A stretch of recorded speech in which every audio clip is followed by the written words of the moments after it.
Jajaran Polsek Kalidoni mengamankan AW, warga Jalan Mayor Zen, Seslincah, Kecamatan Kalidoni, Palembang, dan rekannya MT. Dua kawasan ini diamankan pihak kepolisian lantaran telah membawa narkotika jenis sabu yang disimpannya di dalam bungkus kecil siap edar. AKP Yulia Parida selaku Kapolsek Kalidoni mengatakan, pihaknya mengamankan tersangka saat petugas sedang menggelar razia cipta kondisi di ruas Jalan Hasan Kasim.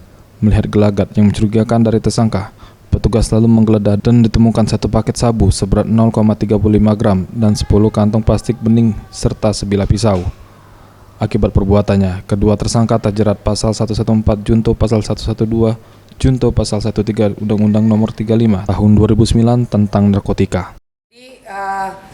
Tersangka ini kita dapat pada saat melaksanakan razia 21 Cipkon di Jalan Brigjen Hasan Kasim. Yang bersangkutan kita dapatkan di tubuhnya, di tersangka Andi Wijaya ini kita dapatkan satu bilah pisau dan sabu-sabu.